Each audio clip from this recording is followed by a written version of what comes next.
Welcome to Deep in the Plus. You guys are in for such a treat tonight. If you have not already, please subscribe to WDWNT TV for more great content and click thumbs up as it helps people to find us. And tonight we have two people with us to talk about Return from Witch Mountain. The first one, of course, is the ever lovely Mr. Patrick Hackett. Hey, what's going on? I am so excited to be here. I am the official Witch Mountain correspondent, as I am for many genres that I just keep adding up. But I love revisiting these movies, man. There's something so wholesome about it, and it hits me in the right spots. Well, then you are in luck because tonight, again, making his return, the one, the only Tony, it's Ike Eisenmann. How are you, sir? Hey, I'm great. Thank you so much for having me back. This is going to be fun to chat about. Yeah, I appreciate you coming back. We talked to you a while back about Escape to Witch Mountain, and when we talked about that, it was one of the biggest shows that we've had. So I appreciate you coming back on to talk to us about this. Escape to Witch Mountain was one of my, like, I think I said it before when you were on, is one of my, like, childhood favorite movies, and revisiting it with you was great. And you were like, yeah, let's talk about Return from Witch Mountain. And the first question I have to ask you is, I keep tripping over that. Escape to. Oh my goodness. And Return from. Does everybody do that? Do you do that, or are you just like, ah? Everybody does it. I'm so used to it that I don't make that mistake. But I've actually had people who've done graphics for things and had Escape from Witch Mountain and Return to Witch Mountain, and they get it all mixed up. So no, it happens frequently. Well, we try to be as good as possible about remembering the actual titles of movies. But yeah, again, and then there's Race 2, but we're not going to talk about that one right now. We are eventually going to talk about Race 2. As Okay, the we will. professional wrestling and Witch Mountain correspondent. Okay, fine, We're not going fine. to upset Dwayne. We don't want No. Dewey to get mad at us. No, and for those of you who don't know, that was the remake that Disney acknowledge. did with Dwayne the Rock Johnson and Ike and Kim got to be in that one, which was awesome. It's not Witch Mountain without them, so I love that they were in that one. So again, I think that if you check out The Cop and the Waitress, then just go ahead and turn it off. You're good. So let me ask you this, Ike, again, and if you all missed the Escape to. Go back and check it out. It was great. It was a lot of fun. When this movie came out and they picked up as a sequel, like, did you know when the other one wrapped there was going to be a sequel to this one, or was it like you heard about it and they immediately came to you first before you heard it somewhere else? Obviously, internet wasn't around to spread rumors first, but like, when did you first hear about the sequel, and were you just completely jazzed to do it, or no? Oh yeah. No, we had no idea when we did the first film, because the first film in so many ways was such a departure for Disney. It was a different kind of story, a little darker. It was just very different, and none of us really knew if it was going to be a hit or not. And it was so widely popular and ran in the theaters for a very, very long time. But I never thought about the idea of a sequel, even though I was familiar with a lot of Disney movies having sequels, the Herbie series and amongst others, but it just didn't occur to me that might happen. Very shortly after I started working on Escape to Witch Mountain, Disney had offered me a 3-year contract to do 6 additional projects for them, which was the exciting part for me. So what ended up happening is when the sequel came around, I simply got a phone call saying, we've got your 4th project that we want to have you co-star in, and it's the sequel to Escape to Witch Mountain. And I was like, yay, outstanding. I mean, I was super excited. And then reading the script and finding out what I think, and I think you mentioned that before the show, Rob, is that it's a much more of a typical Disney movie. It's lighter hearted, it's more fun, it's tongue in cheek and over the top in so many ways, and which made it something to really look forward to working on for me. Well, and I'm going to ask you one more question, or actually a comment before I let Patrick say things. The original book, I think it was Alexander Key is the one who wrote the original book, Escape to Witch Mountain. And I looked it up, and apparently Return from Witch Mountain was written by Malcolm, I'm going to butcher this, like Marmorstein as a screenplay, and then Alexander Key, the original writer of the original book, wrote the novel based on the movie and released that in 1978. I've never heard of that kind of a switcheroo ever happening. Were you even aware, or like?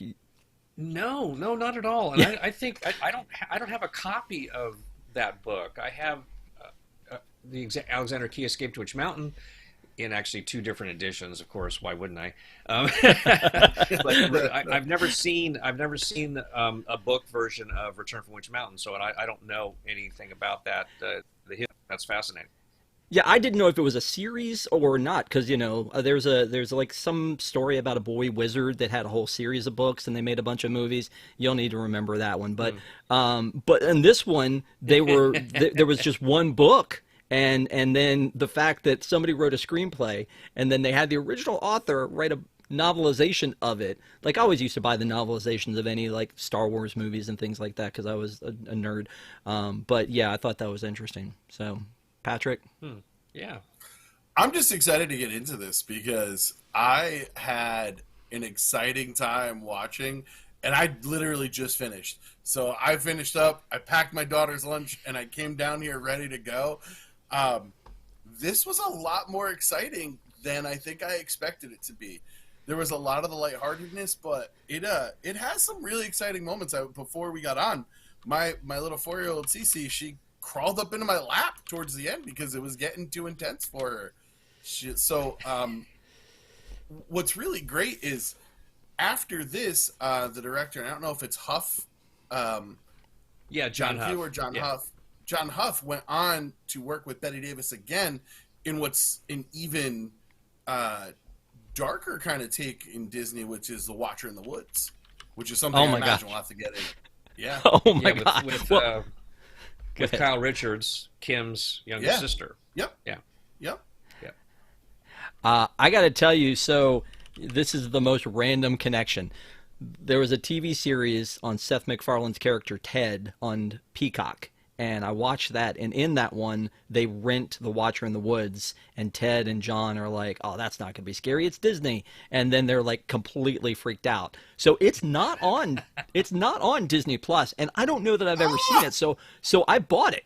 So I have it, and I still haven't watched it yet. But it was this huge bit on there, and I was like, well, I'm gonna have to have this one now. Like, how could there be like a Disney movie that I don't have the background on? You can see him sowing the seeds of like this very intense. We're talking about blockbuster actors in here. One of the biggest questions we got from the chat is, Bette Davis, Christopher Lee. Christopher Lee is downright scary in this movie. Oh yeah, absolutely. Well, he's so good at that anyway. That just pours out of him without any effort. It was a very big deal when I heard about who the cast was going to be, and especially when Bette Davis's name came up, and it was daunting to say the least, because she's such a is still to this day a massive star, but she was such a huge star at the time, and she had such a reputation for being difficult and demanding, and it was kind of nerve-wracking leading up to the shoot, because like everyone was warning me about her, like there was anything that I could do about it. I didn't know how I was supposed to deal with it or address it, and it was actually kind of fascinating that she even agreed to be in the film, because quite literally all of Hollywood, it was all over the trades. It's like, Bette Davis is doing a Disney movie. Why would she decide to do a Disney movie? And I don't remember when she answered the question. It might have been on a talk show at some point, but she was asked directly, and she said, I wanted to be in something that my grandchildren could watch, and they offered this to me, and I thought it would be a great idea. And so I was thrilled at the thought of working with both of them. Well, everyone in the film, both of them, but she was the one that everyone was nervous about. I mean, the entire crew was walking on eggshells, on the first day that she was there, and she turned out to be just an utter delight for me. I mean, she is a tough lady. She was a tough lady. She was demanding, but she wasn't mean or inappropriate in any way. And I had a real blast because I worked right alongside her for most of my time in the film, so I spent the most time with her than anyone else, and it was an incredible honor. But yeah, all of the nerves were gone like immediately when we first met. So she made it really easy for me. She still made it tough on a lot of the members of the crew, but I would have been disappointed if that had not been the case. And Christopher Lee was just he's like the most charming, kind, warm, funny, brilliant people I have ever met. And the second the camera rolls and he just turns into that thing, it's incredible to watch. I mean, it just is. It's like he just does it. It just happened. So yeah. I love that scene of him carrying you. I was just like, what was that like? Oh, this huge actor is just gonna he's like 8 feet tall. He's a massive man. I mean, he really is. There's nothing. Yeah, that was no big deal to him at all. He just, it was easy.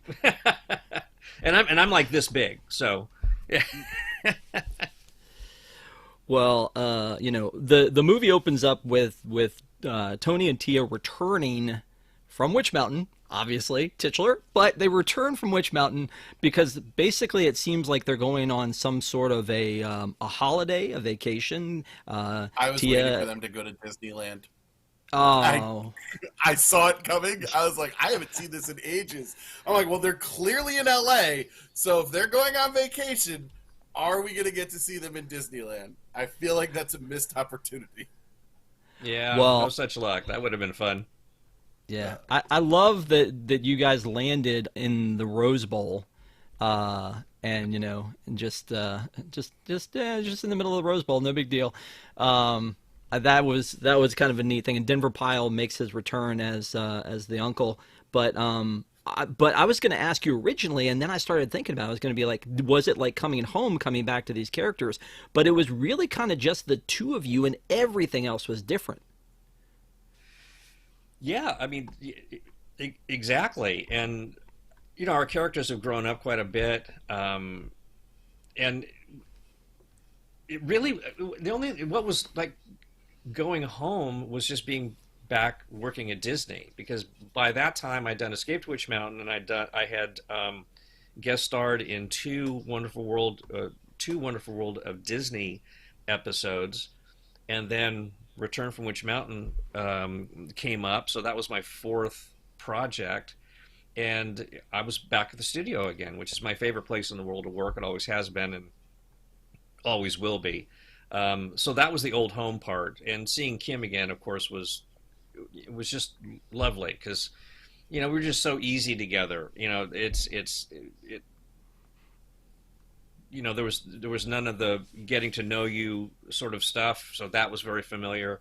But yeah, everyone else was new, and our characters are completely different. I mean, we have our powers, and thankfully outgrew having to play a harmonica to, facilitate my I was literally abilities. about to ask you about no, but I was watching the scene where you just like float up and he's like, no, don't use that, and you float down, and I was just literally about to ask you, like, what was Tony's backstory on why he didn't need the harmonica anymore, because that seemed to be like the power difference between Tia and Tony in the first one, is that he had the harmonica to focus his powers. Did they tell you what that was about, or did they just go and just forget about it?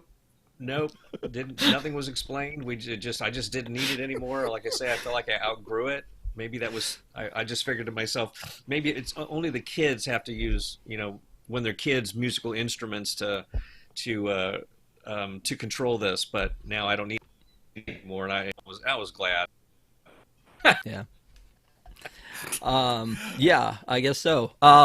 So when you guys are back on set and hanging out, let me. This is a dumb question, but I'm just curious. Do you remember, because they shoot movies out of order, which scenes you shot first? Yeah, I'm thinking the Rose Bowl sequence we shot because it's the beginning and the end of the movie. We actually did that at the end of the schedule. The first scenes we shot were in the taxi cab, driving around downtown LA, um, running out of gas. The whole setup for Betty and Christopher Lee, all that stuff was done on the first day. So the first 2 3 days we shot was the stunt, the falling from the rooftop and all of that. We we kind of did shoot it in order. You can't, that's not always a practical thing to do because obviously there's some things you don't want to start the Rose Bowl and then have to go back to the Rose Bowl when it can all be shot in one day. So things like that were clumped together, but by and large we shot it in the same order. We even shot it in the same period of time we shot the original film. It was like April, May, which we did the first film in 1974. But even Escape to Witch Mountain was shot in script order, such as they could, because all the location stuff that we did, we shot together in script order, and then when we went back to the studio, we did all the interiors in script order. So John liked to do that. John Huff, the director, he liked to do that, and it made it easy for us to know where we were at in terms of our characters. Development and all of that, but by and large, yeah, it was shot in order. Yeah. Nice, Wow, Patrick. that's cool. They get to the cab driver where they find the most New York cab driver in LA, which I Yeah. appreciated. I was like, this is LA. They landed in the Rose Bowl. Why are we getting like the very stereotypical New York cab driver?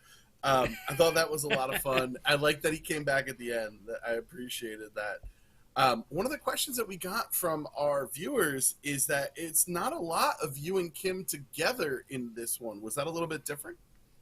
No, yeah, it was very interesting because yeah, we spent practically no time together at all Yeah. because we're immediately separated. The whole most 3/4 of the film, I'm with Betty and Christopher Lee and Anthony James, and she's with the Earthquake gang, the kids. So we rarely even saw each other on set because when I was working, she and the other kids were in school. When they were working, I was in school on the set. So we weren't around each other very much at all. So it was like two completely independent, films being made at the same time, following those two storylines. Well, today Patrick texted me and asked me what my Earthquake Gang nickname would be, and I did say Puffy, but I don't think that's what you were looking for. I think you were looking for something a little more menacing, like I went with the other Masher. kids. I feel like Masher's a good one. I don't know about Dazzler, and all I keep thinking to myself is, does this kid read obscure X-Men comics? Because like Dazzler was already out in '78, I believe. You know what it reminds me of is the Muppet Vision, where it's like the 3Ds and I'm Max. Yeah, yeah. It's just like so random. Yeah. Yeah. I'm The you Earthquake didn't Gang get to gave me go ahead. a very X-Men feel. Like I felt like Tia was leading them as X-Men First Class style. I thought everyone was going to get powers by the end. I was stoked. Yeah. What was your thing? You didn't get to hang out with the Earthquake Gang too much, huh? No, I was around them, definitely. We just didn't work together very much. Um, and I knew Brad Savage was someone I knew just from the business. Poindexter again was another young actor I knew from auditions and his commercial work, and so God, they're great. They're clearly not kids anymore, but at the time they were, and they were just great kids, super professional and a lot of fun, to hang out with and be around. I mean, I don't want to gloss over, your other questions you might have, but the shoot was just a whole lot of fun. It was a fun shoot. Everybody had a great time, and that just made it really really lovely in general. It's awesome. Again, it was so weird. Crusher, Rocky, Muscles, Dazzler. Yeah, I just, yeah, He even did like it was. the jazz hands. yeah. I'm Dazzler. Yeah, exactly. And how interesting, like, is Poindexter like Poindexter Yothers? Is Poindexter his real name? Because it's No, like no. I was gonna say he's like the quintessential, like, what you think of a Poindexter with like the little kid with the glasses sort of a situation. Yeah, that was his stage name. I don't, I cannot remember what his real name is. But yeah, Hey, he didn't even go by Yothers. He just went by Poindexter. That's how he was known. And I gotta tell you, that Eric. kid, he was on every freaking commercial you could possibly imagine back in the Yeah. mid '70s. Yeah. So he is well, Eric Randy Yothers, brother Yeah. of Tina Yothers. is he Yeah. really? I wondered if that was if it was related to Tina Yothers. So this is One of his other brothers goes by Bumper. so this is him in the front, right? And he does. Yep. Now that I'm looking, looks a lot like Tina Yothers. Yeah, I can Hmm. I can totally see that. They must have spent most of their budget on those leather cuffs for this movie. Is that where most of it went to? Yeah, yeah. Yeah, I think so. I got to tell you, there was nothing more 70s in this movie than when Tia comes across the earthquake gang and the goons, and you're hearing that waka Goons, waka waka goons. like Starsky and Hutch music in the background, and they're running away, and it's like, oh, more goons everywhere, and the goons come up and they're doing that like punch thing, like Yeah. it's like the caricature of a bully, and it was just like nothing was more 70s than that. Yeah. But obviously a good place for them to do some special effects, right? Oh, yeah, most definitely. And that's still always the stuff that was the most fun for me. All of the special effects that those guys did. It was incredible, the amount of craftsmanship and ingenuity and that went into those seemingly simple, deceptively simple, little moments like that you're showing right there with the garbage blasting out. I mean, they really blasted garbage out of those cans with the little, I don't even know what kind of, it was like an air gun or something like that blew that stuff out, and sailing them into the air on wires and then setting them down on top of the kids. It was just, I mean, the stuff was great, and I did watch a lot of that getting shot, because when I had enough time on set that I could get my schoolwork done. And that always still sounds weird to me to say that, to this day, because I only think about working. I don't necessarily think about being in school. But we did have to have 3 hours of school a day every day. But I would finish that up fairly quickly when I wasn't working on set, and then I would go hang out and watch them shoot other stuff, because I just loved being around it and seeing all the things that the effects guys could do. It was really, really just so much fun. I love a practical effect. I am Yeah. a big fan of practical effects when you can use them, because the special effects, as we see here, can get a bit dated a bit quickly. And so when you're dealing with the practical effects, it feels like it has a more timeless quality about it. Hmm. Yeah. Uh, what was this a weird moment? I feel like this is a weird moment. You're being like, without a shirt, strapped to a table, and Bette Davis and Christopher Lee are just hanging out chilling. Is that not like? Yeah. Well, it didn't seem weird to me. I don't know why, but yeah, it's I have retroactive awkwardness about it. I'll be honest with you.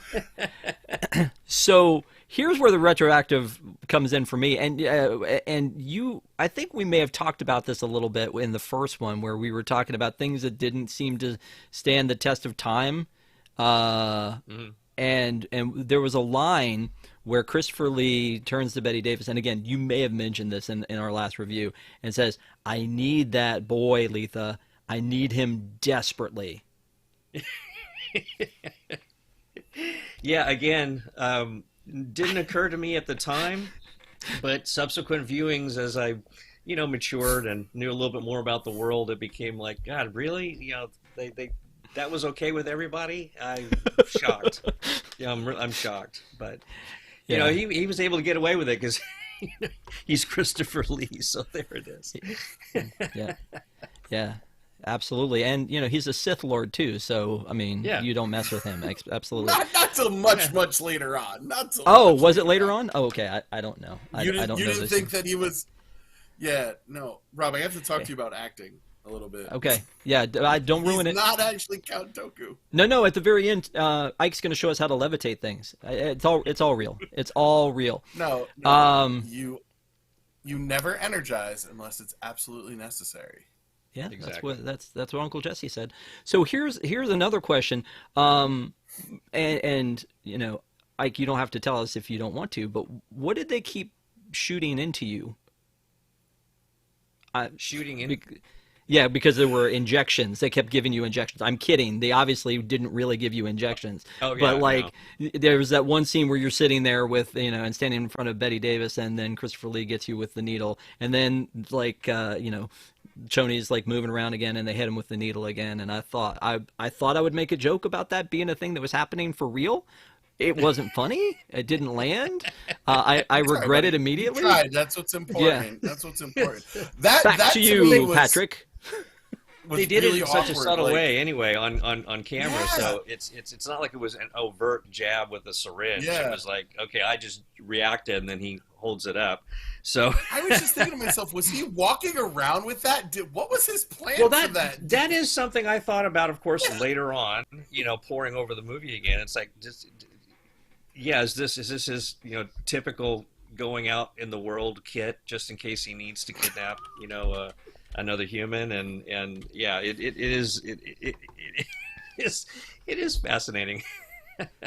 Going back to that, like the idea of that is that that Victor Christopher Lee is experimenting with mind control, and Sickle volunteers, I guess, to get mind control on him, and he says, okay, I want you to go up to the top of that fire escape, and he goes, no, I won't do that. Tell me to break somebody's bones and I'll do that. And I'm thinking, why would you ever tell somebody to do something they wanted to do? It's like putting one on me and going, hey, go eat donuts. Well, I'm going to do that anyway. So I mean, it's not really that's not really a thing, but like going up to the top was how they were going to test this thing out.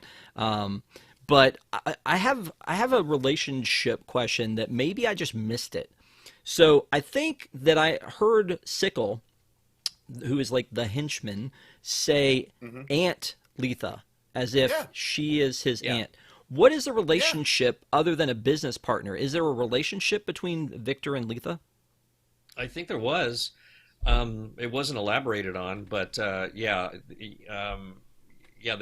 definitely were in some ways. It just wasn't a big deal. And they, of course, have this nefarious relationship on top of that. But yeah, I'm pretty sure they were related. Yeah, so mind control is the kind of the whole bit is that they put this on Tony, and they're going to take advantage of his powers, and they are going to use him for evil. So you're, I guess, evil Tony for most of this one. They didn't even put like an evil mustache on you to show the difference between the two. And then Tia is desperately looking for Tony and using her powers to try to do that, and of course the Earthquake gang to try to figure everything out there. So Earthquake gang. I know you do. I gotta say, I know you do. You did some amazing face acting, because even when you're being mind controlled, you're showing confliction in your face. I was really impressed, and I'm not just saying that because I'm sitting here with you. You seem like a chill guy. I don't feel like the need to, give you accolades. You have plenty, but I was really impressed with like the subtleties in your face acting, especially towards the end. You're not given a ton to do other than repeat commands. You still manage to show a ton of emotion with your face, and I really thought that was impressive. Christopher Lee's scary. That's going to be in my nightmares. Yeah, it was a little bit of a zombie part, because I walking around sort of deadpan, so I had to push something through that a little bit to make it a little bit interesting to watch. So I'm glad it worked, and I'm glad you enjoyed it. Thanks. Yeah, and we were talking about this before the show. Is that there was a scene um, near the end, and we're jumping around because I think we've all seen this movie. I hope, but if you have never seen this movie, shame on you. But now you can go back and see it, semi spoiler free. But there is a scene where Christopher Lee's character Victor tells Tony to pretend like his sister is like he remembers his sister. Pretend like you remember your sister, and then drop this crane on top of her. And so, talking about the face acting part of that again, I think that we were talking about like you really look like all of a sudden you're remembering her, and like you were just coming out of this zombie thing. I mean, it was enough that I was just like, oh my God, that's really like that was really memorable for me on that one. Well, thank you. No, I appreciate it. I kind of, again, I was spending so much time just staring off into space and not doing a whole lot that when I got a chance to do something, I I took advantage of it the best I could. Yeah. Let me ask you. Usually in the middle of the show, we put a pause down and we make sure to thank everybody for watching, and then also give us a thumbs up, and then we usually have trivia. And last time, because I didn't think it was fair for you to play along, since you will always be Tony, I put all of the onus on Patrick. So Patrick, I'm going to give you a choice tonight. Oh no! I'm going to give you a choice. You can either do trivia, or you can, or you can play. What movie is that spaceship from? I don't want to do either of those things. What movie is that spaceship from? I'm gonna show. I just show you some spaceships. Batman. I just show you some spaceships, and you tell me what movie they're from. All right, yeah, let's do that because I don't want. I've got trivia. I've got trivia. No, you want to do it that way? Spaceship. Well, see, okay, then you could play along on this one then, because it's a level playing field. So these are Disney spaceships. Okay. And all you got to do is tell me not the name of the ship, just what movie it's from. You ready? And you guys can either call it out. Just here we go. All Here's right, number one. Go. That darn cat. Close. No, cat. Shoot. The fuzzy. You almost said it. You almost said it. Oh. Now I'm blanking out. That was the first thing. Cat from outer space? Yes. Okay, yes. good grief. I knew there was a cat in there somewhere. Were you? Yes. Were you testing me to see if I watched last week? Is that what this is? We did do a review of that one. This one might be easier for you guys. That's Flight of the Navigator. Yeah. Oh yeah. What a man! I love that movie. It's a great movie. Okay. You ready for the next one? Oh. Yeah. I'm gonna be interested to see if either of you all know this one. Oh, Journey into Inner Space, right? Oh. Ike for the win! Oh my gosh, I can't believe that. He was like, yeah, he was like black hole, like for days. Like, yeah, that's the Cygnus from Black Hole. I don't think I've ever seen that. Well, shame on you. That's yeah. Well, I mean, this one should be easy. Oh. That's Enterprise. from Solo. Star Trek, Star something. It is from Solo. It is from Star Wars. But it's the Millennium Falcon. It's the Millennium Falcon before they jettison the escape pod. Escape craft. So yeah. So yeah, I thought that might throw you. I was like, oh, we'll do that one. How about this one? Just the movie. That's Lilo and Stitch. That is Lilo and Stitch. That's the. Oh my goodness, I had no idea. That's the Federation. Yeah, that's the Federation ship from Lilo and Stitch. I only have two more, thank goodness. All right. This one. That's Wall-E. Oh, that is correct. Because it has the B&L logo on the side of it. Okay, and the last one. Oh, wow. I feel like I've been in that one. I'm more used to seeing it from the inside. Yeah, that's the problem. Yeah. Yes. Perfect. Do they give us a reason why your uncle doesn't come back? He was just coming back at the scheduled time. I feel like he would have felt the disturbance in the force and come to help. You would think so, but then you don't have a story. Fair point. Yeah. Fair point. Well, okay, to that point, and again, thank y'all for playing. See, that was a nice mix-up, right, Patrick? I did have trivia, you. but I was like, I'm letting you choose either way. So I just thought that would be fun. And it was because when we open up on the movie, it's almost like Soarin', where you're like soaring over. I thought that too. Yeah, like in the credits as we're soaring before we get to the Rose Bowl, it feels like we're like, you know, like in soaring at Epcot, and we're coming in, and then they bring the ship in just a little, so you know it's like you're outside the ship. And I was like, well, let's play this instead. But here's the question: is and like you may not know the answer to this, and again, the answer could be exactly what you said before, because without it, there's no story. Why you guys were supposed to be meeting up with somebody, and you never got there? So, like, what happened with them? Why weren't they looking for you or calling your uncle to figure out what was going on there? Man, you got me stumped. You would think I mean, I've seen the movie enough times, and I don't really remember. I don't know. Good question. Oh, yeah. Yay! I didn't even think of that. That's a really good point. That poor cab driver just keeps getting fares that no one's charging for. The magician took his fare, which I thought was fantastic. One of our viewers wanted to know, we talked about Bette Davis and Christopher Lee, but I heard there was a real troublemaker on set, and he may have been a little bit adorable and bleeding. What was it like to work with Alfred the goat? Oh God, that was really interesting. He was trained well enough that he could do the bits he needed to do. And it was very interesting to watch. I always love, well, I didn't work with him directly, but I do love working with animals because they are always specialized and they're almost always really well trained. And they were able. It was just very interesting because he was super cooperative. Believe it or not, it just sounds so odd, that you could bait a goat to go one way or the other, or get it to respond to any sort of hand signal or whatever. But they were actually able to do some impressive things with a creature that you wouldn't normally expect to be trainable like that. So yeah, it was cool.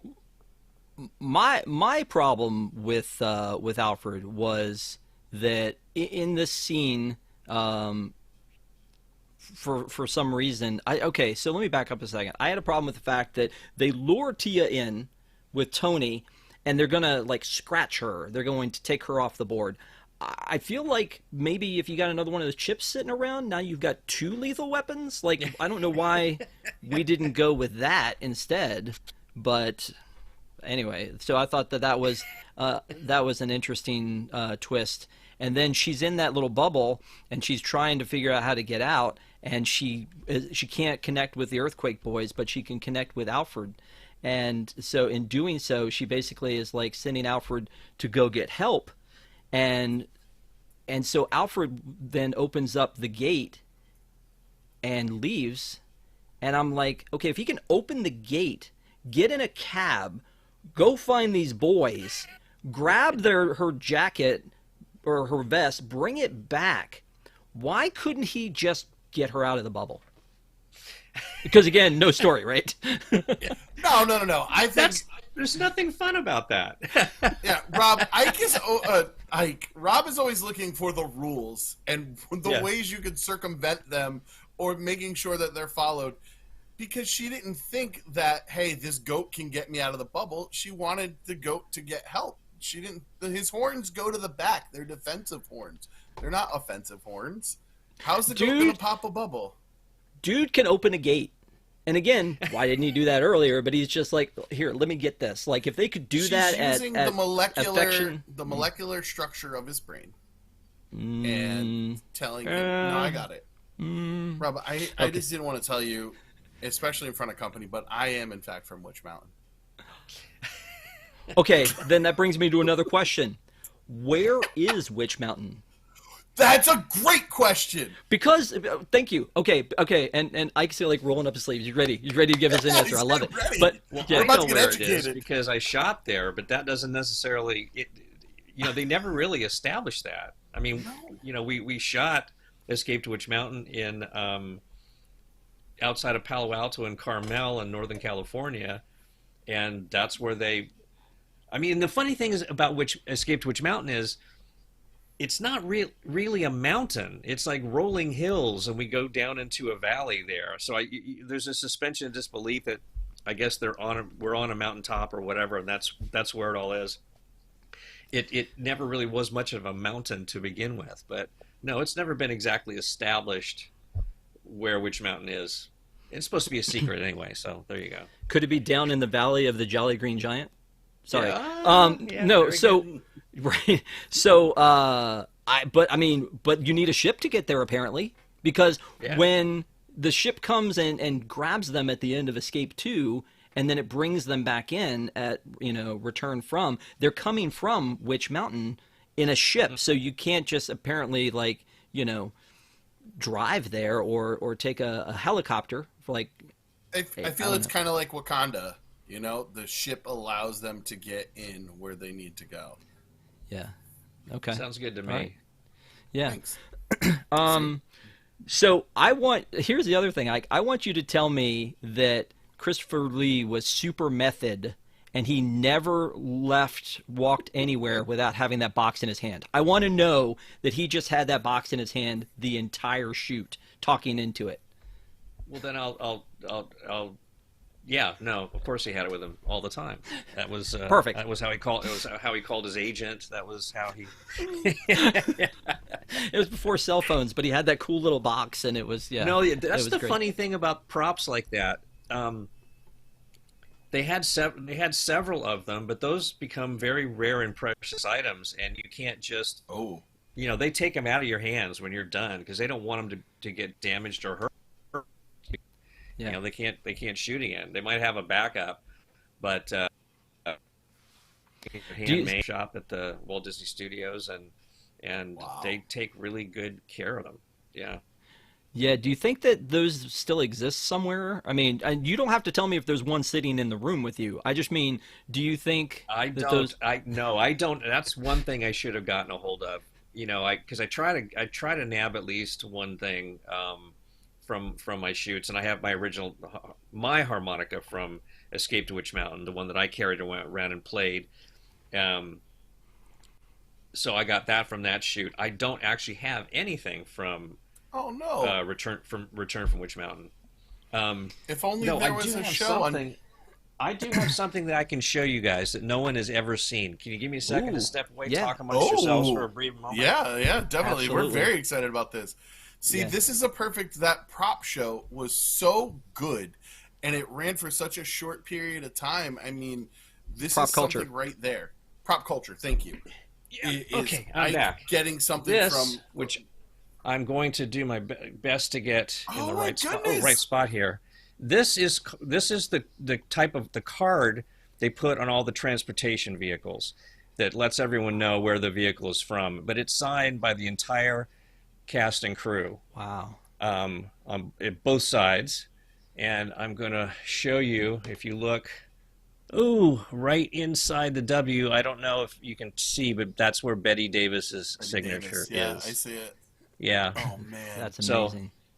that's awesome. That is pretty unique and special for me to have had from the film, but I didn't get any of the props. Well, A, you don't need to because you were freaking Tony, and B, you've got that, and that to me would be like gold. Yeah, it's pretty incredible. I have it in a place right here in my office where I can see it all the time. It's like I've got a fair amount of memorabilia around me, as you can kind of see. Wait, behind this, right? Oh, where? I'm really bad. This camera's not. There's No, the I am laser too. The laser disc of Escape to Witch Mountain right there. Oh wow. Yeah, and some other stuff on the other side of the computer, but yeah. Anyway, But do you have a Laserdisc player? nope. I have never owned one. Never had one ever. Yeah. I missed that They generation were as well. really great quality. One of I think my high school might have had one. All I have from anything that I've done, I have a pencil from Who Wants to Be a Millionaire. So I got that. Yeah, I got a pin from Who Wants to Be a Millionaire. Play it. Is that the same thing? No. Okay. No. That's really awesome. I always love hearing stories of people taking stuff from the set. I think that's really cool. You spend so much of your life on this shoot. Like, of course you want something. That's why we have all this paraphernalia to remind me of my many trips to the parks. Yeah. Yeah. So let me just say that I feel like everything that Victor did was overly complicated. Yeah. When he's like, Tony, make the sun reflect into the windshield and then back into their eyes so that they are blinded and they crash. And it was like, there had to have been something easier than that. And then the whole sure. Bette Davis is like, hey, we can get $3 million in gold and I can make this happen. And she doesn't kind of take into account that a station wagon in 1978 couldn't hold $3 million in gold. But even so, they walk away with not even carrying a bar of gold, like not even one. That seems a little bit short-sighted. They get in the car, they go out to the Plutonium Industries, which was going to be one of my trivia questions was what was the name of the plutonium place? It was Plutonium Industries. They go out to Plutonium Industries to get $5 million, but they're almost going to settle for 3.5 because that's all they have on hand that they can get out of the register, I guess. And so I'm just like 3 million in 1978 was probably a crazy amount of money, but it's just like overly complicated. He's like, no, let me not go to Vegas and use Tony to spin to roll 7s and 11s. Let me instead go to the Plutonium Industries, break into there and heat up the core and then call in a ransom, a very complicated ransom too, because he's like, look, here's what I need. I need you to give me $5 million. I need you to have a plane waiting for us at the airport. I need you to post my handle on everyone's socials. I need you. It was overly complicated. Like everything he did was overly complicated. And I appreciated Bette Davis's simplicity in it. Oh yeah, she's absolutely. Like, gold, money, and she's like, I built you this lab. No money. Where's the money? Yeah, it felt like Fat Tony from The Simpsons. Just trying to get the money. And he had not a great backup plan of having them in the core as it was melting down. It's like, well, it reminds me of the Roadrunner cartoons. I mean, you want to talk about overly complicated ways of killing an annoying bird. I think that's the cartoony aspect of it that I like. It's ridiculous and it's fun. Yeah. And so, I mean, there was this epic battle between Tony and Tia where they're just, using their minds and trying to move the needle back and forth. And it's this close up for seemingly a long time on this meter and going up and down. And honestly, it was a little intense. I'm not going to lie. Like, I feel like it was a very simple thing, but I'm like, oh, she's almost going to get it. And it was this back and forth thing. But it was at that point in this series that I feel like you guys were evenly matched. Whereas again, in the first one, it felt like her powers were a little bit more advanced or whatever. And in this one, it felt like you guys were a little bit more evenly matched going back and forth on that one. And obviously you guys, I don't think were filming that at exactly the same time, but I mean, it did seem like sort of an epic final villain hero battle. Mm-hmm. Yeah, it was interesting. We did shoot it in at pretty much the same time because it was the same area. There's a really wild place in Los Angeles that's an actual power plant called the Wilmington Steam Plant, which is where we shot it. And I've actually worked there, shot 2 different things there. But yeah, all those interiors with the big, huge machines was an actual working, functioning steam plant that was incredibly difficult to work in because it was unbelievably loud. All of us, and everyone had to have little, foam rubber buds in our ears to block out the excessive noise so we didn't cause ourselves any damage. and it's very weird to try and do dialogue and work with these situations, and unless you're yelling, and then you can kind of hear what's going on, but you can't really hear what's being said to each other. But we worked in the same basic area where that confrontation took place, and did it on the same day. So it was close enough that we were able to play off of each other with it Nice. effectively. Okay. Yeah. So was it ever discussed why now, again, Tony harmonicalists can just look at things, but Tia has to do this? No. Okay. No, I don't. I mean, was it I just don't know. dealer's choice? Like, it was like, nah, do it how you want to do it. I don't know. I didn't even know where that bit came from. I think it was probably in the original film, in the script, and Kim just did it every single time that she had to affect her, put her powers into effect, and that was her thing. Yeah. I love this effect though of them teaming up to put the van back together, and how much time is spent on every detail of that to show that effect. Like we were talking about practical effects and things. Yeah. This was an over the top, well done, I feel like, situation where they put the whole van back together, and we're really kind of seeing them. I would have the loved teamwork. to have seen them shoot. Yeah, I would have loved to have seen them shoot a little bit of that, because clearly it's all like full size reverse animation, where they peel it back and tear everything apart a frame at a time. I think that would have been an interesting thing to see get shot, but I didn't get a chance to do it, unfortunately. No, it was clearly 100% Witch Mountain technology. I don't understand what you're talking about. Also, it made me think that maybe Ford threw them some money in this one, or at least gave them the van, because that at the money very shot end before, where it goes, yeah. and it goes bing, like the little bing, bing, bing. Like,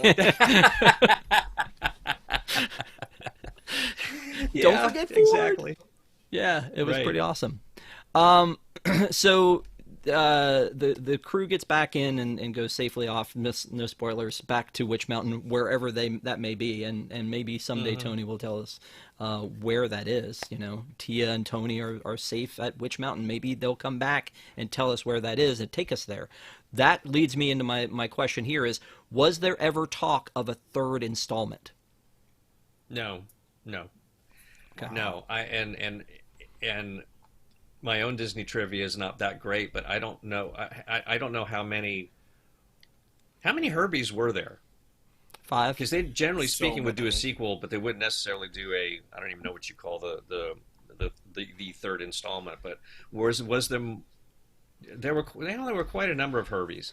But, yeah, there was Herbie. yeah. Herbie Rides Again. Herbie Goes to Monte Carlo. Herbie Goes Bananas. And then Yeah. they did the Love Bug again. Well, the first one was called Love Bug, but they did the Love Bug again on TV. And then they did Herbie Right. Fully Loaded with Yeah. Lindsay Lohan. But which was a perfect franchise for being able to tell funny, goofy, effects laden stories.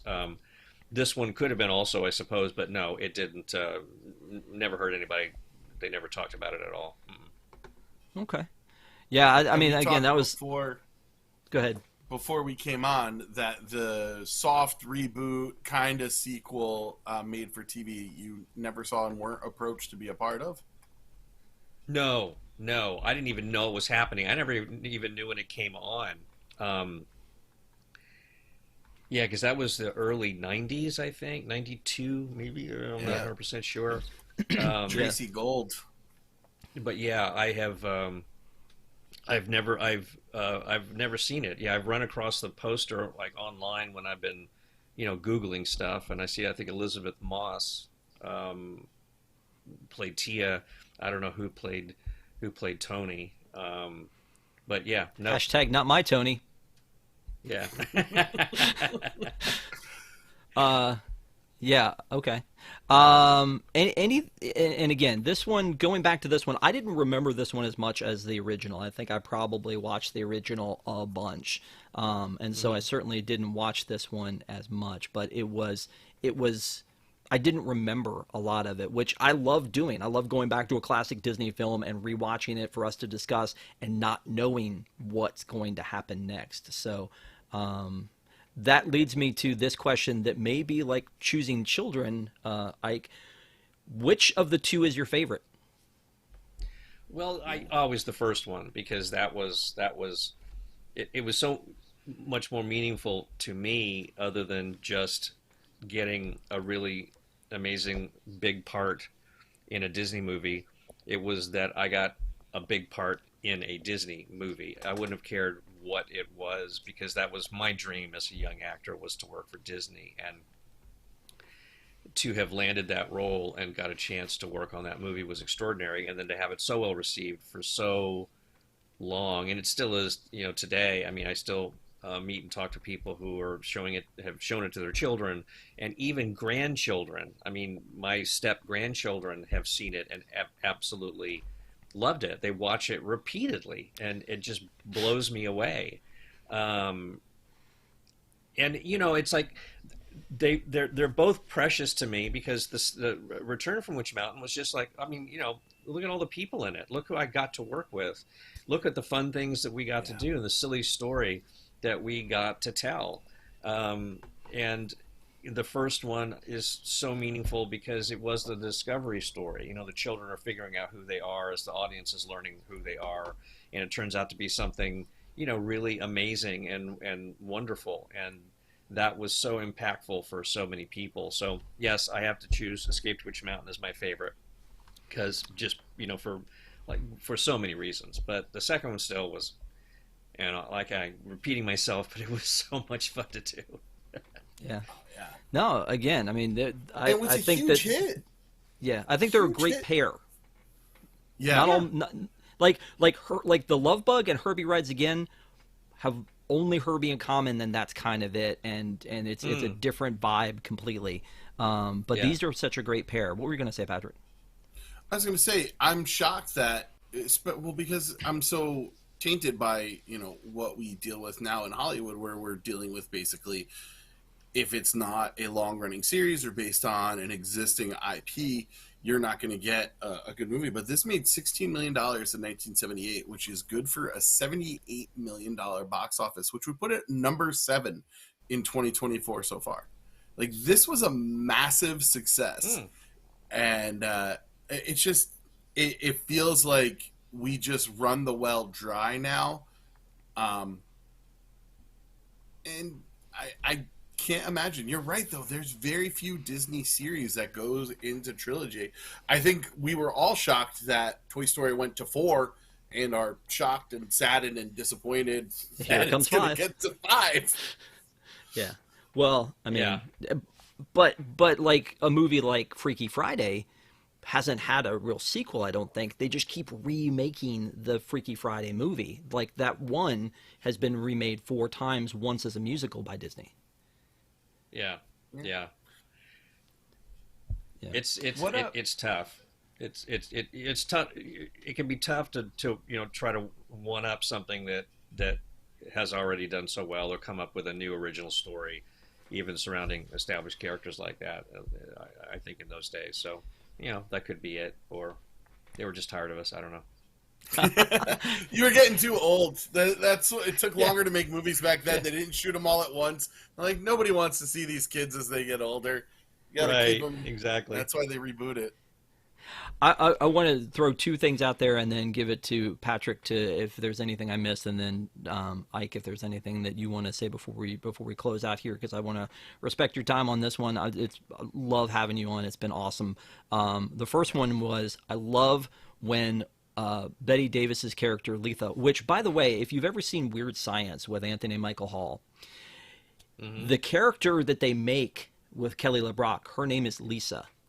And he's drunk in the back seat, and he's talking about his friend, and he said, "He ain't got his license, Letha." And I kept hearing that with this weird name, Letha. Like, I kept hearing lethal. I'm like, is she a killer? Is that kind of where we're at? Maybe there's a little fear on Victor's end. He doesn't want to. But I thought the cool thing with Bette Davis was when she says into the microphone box for Tony, "Cause total chaos." How is that a command?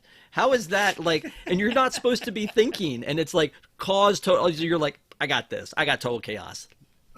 And it was a fun scene, but I just thought weird wording. Such a fun scene. Yeah, agreed. Patrick, anything I missed from you?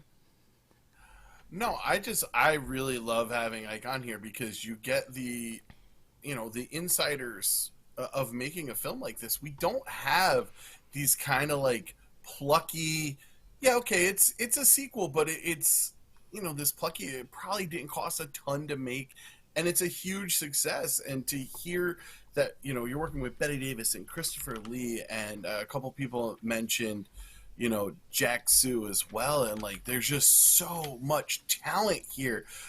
It made me long for the days when a movie like this could get made, be successful, and you could be like, hey, here's these two huge stars in a much smaller film, but they are every bit as big as you expect them to be. Yeah, and Ike, Zebra Lane, Lynn's in chat said this movie is one of those childhood memories unlocked feelings. So. Oh, that's great. Thank you. Yeah.